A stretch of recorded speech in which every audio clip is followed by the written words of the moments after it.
So I'd like to take just a minute and talk a little bit about the word functionality. You hear this word used a lot these days in the fitness industry, amongst personal trainers, coaches. You hear the term used in CrossFit quite a bit. They use it in terms of, we are functional because we move things from point A to point B. But if my body is dysfunctional, asymmetrical, and I just move things from point A to point B, is that functional, or am I ingraining deeper dysfunction?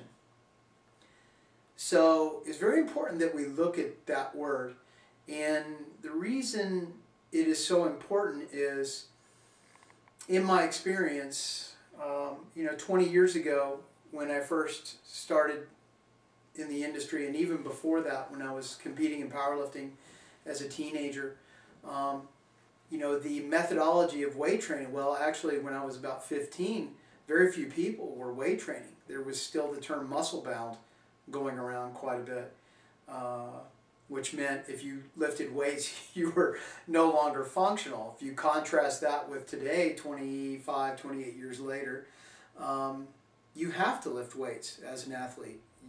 It's impossible to not do some form of resistance training. But if we look at that model that was very popular then, is still very popular now, we're basically looking at a hypertrophy model consisting of body split training and one-dimensional push-pull type movements.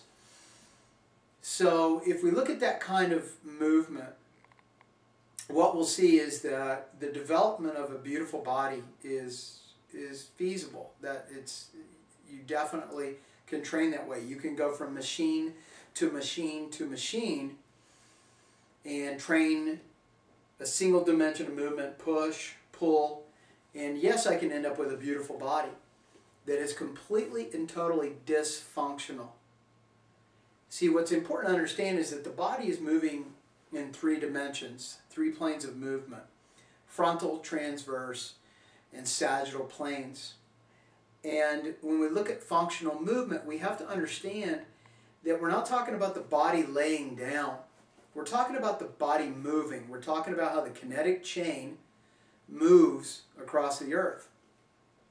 Energy is coming from the floor, through the kinetic chain, ankle, knee, hip, lower back, all the way up the spine, neck. So when we're talking about functional movement or functional training, we have to look at how the body is moving. So let's take that a step further. Once we examine how the body is moving, am I walking, running on 1 foot or 2?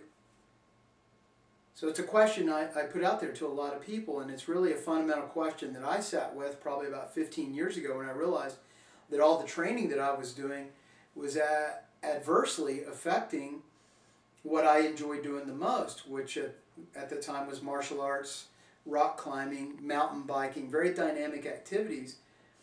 But the training I was doing was affecting it adversely.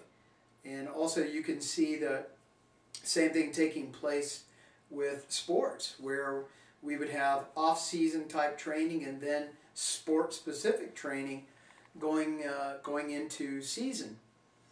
So what sense does it make to spend any amount of time doing something that's making my body more dysfunctional, only to have to stop it to now start training for my individual sport? Why not train year-round in a way that is purely functional, that yes, I end up with the body looking the way I want it to look, but it also works the way it's supposed to work? I don't want a Lamborghini that doesn't have an engine. I want a Lamborghini that looks and runs like a Lamborghini. And that's the way we need to think about our bodies. So when we go back and we reflect on how is my body moving, we realize that I'm walking on 1 foot and then the other. I'm running on 1 foot and then the other. There is a moment where we see that I'm standing on 1 leg and then the other. You cannot move on 2 legs at a time. You're not a rabbit.